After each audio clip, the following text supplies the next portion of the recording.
So you won't hear us teaching that message or where it's all about blessings and all this. No, well, no, it's about purpose. And purpose is beyond blessing. There are times when we do suffer setbacks. Remember the last couple of weeks we talked about that. There are times when, as Paul was writing about, that we are distressed, troubled on every side. But he said, but we're not crushed. We're perplexed, which means that you can be confused, or even that word I later found out meant embarrassed about the situation that you're in. But you're not abandoned. You can be cast down, he said, which actually means to be thrown down so hard that it breaks you or it kills you. But we're cast down and it still don't kill us. And it happens so that the excellence, remember me teaching about this, so that the excellence of the power of God comes forth in our life. He gets all the glory. He gets the glory. So it's not that we don't get perplexed. It's not that we don't get cast down. It's not that we don't have trouble on every side. But man, when you're walking in the purpose of God, everybody in the room can say it. There's something different when you know God's hand is on your life and I'm in his purpose, I'm in his will. Even when things don't seem like they're working out right, I know they are.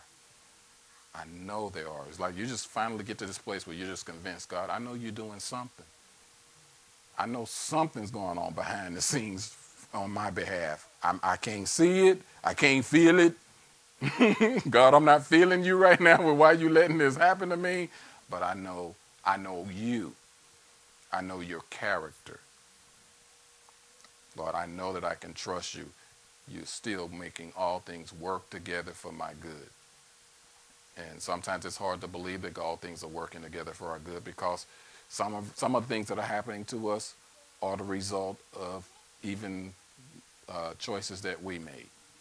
And those are the ones that really feels like God ain't going to help me. It's one thing to get an attack from the enemy and like God's going to help me. But when it's kind of stuff that we do to ourselves, I did the wrong thing, made the wrong decision, you're not so sure God's going to help you in those situations. And that's the lie of the enemy. That when we make mistakes, when we make bad choices, even when we sin on purpose, that God ain't going to help me. It's not true. We will suffer the consequences of that decision, but it's not that God abandons us. In fact, he gives us grace. Woo! Aren't you glad for the grace? I didn't know when we sung that today that would come. He gives us grace. And grace means he gives us strength. He gives us favor.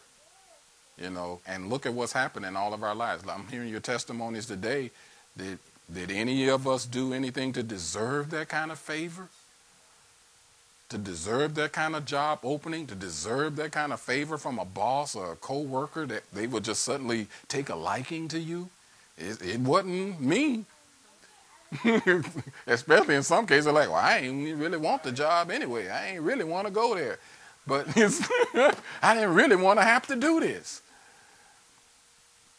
God's given us favor with the people that own this facility. But this wasn't our choice. It ain't like we wanted to come here, but this is where God evidently wanted us.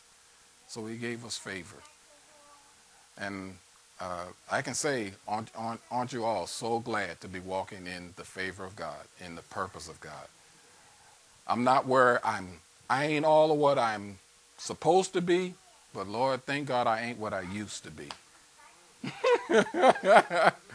And even where I am now, this still ain't where I'm going to be. Ain't that the best part? I still ain't now where I'm going to be. But when everybody in the room right now, think about where you were at this time last year. Just think about where you were at this time last year and look at the faithfulness of God. Look at how much you've learned about him. Look at how much he's revealed about himself. Even if your economic status hasn't changed, even if your financial status hasn't changed, even if relational statuses haven't changed, but look at what's happened on the inside. I'm nowhere near the person that I used to be. And even then, I wasn't happy with where I was then. But look at how far he's brought us. Come on, just take a moment and thank him right now. Thank you, Lord, for how far you've brought us. Thank you, Lord. Thank you, Lord. Thank you, Lord. In fact, he's not even comparing us to how far he's yet to bring us. He's just like we are with our own children. You know how I'm looking at AJ and you know, Mom, you're probably like, look how big he is now. You're just so glad. You're glad when they take their first steps. You're so glad when they, you know, when every step of progress that they make. You're so thankful. You're so thankful for every step that they make. You know, good and bad. You're just so thankful because you see them progressing, you see them growing, you see them moving. And that's how God feels about us. Too long has our preaching and teaching in church been all about the do's and don'ts. And you ought to be doing this, and you ought to be, and you ought to be. And as if though God never gives anybody any credit or is thankful for how far he's been able to them. But God's a father. He's just like parents. You're just so glad when you see your kids. You took your first step in potty train. You're so glad. No more diapers. I'm sure God is so thankful when we reach that point. No more diapers. Can you imagine God looking at us when you were in that stage of life? No more diapers. You took your first step, and sometimes you do stumble, just like kids do. They'll fall while they're learning how to walk. But so many times we have preached sermons about the kid falling that we don't say, thank the Lord, brother so-and-so took his first steps. Thank the Lord that sister so-and-so made progress in the Lord. Yeah, she fell down, but look at how far God's been able to bring her in her life. No, we just hear the sermons about they fail. They fail, they fail, they fail. You walk in the door, and it's almost like as soon as you walk in the door, did you fall today? You know, that's pretty much, I mean, how many of you have grown up? You don't have to raise your hand, but you've been up around that kind of teaching and training in the church, in the house of God. It's all condemnation, condemnation, condemnation. And never a word that says, God is pleased with you. Well done. God is pleased. Before Jesus had done anything, any miracles or anything, his dad was right there when he got baptized, come up out of the water and said, this is my beloved son in whom I'm well pleased. No miracles, no sermons, no nothing. Don't you know that God is just pleased with you because you are? Take a moment, just realize, just soak that in right now. Lord, I thank you that you're pleased with me. You're not angry. You don't always have a scowl on your face when you look at me. Thank you, Lord. You are pleased. You're pleased. Do you know that God calls you by your first name? Thank you, Lord. Like a daddy would. He's probably got a pet name for you.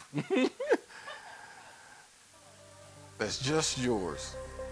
The intimacy between you and the Lord.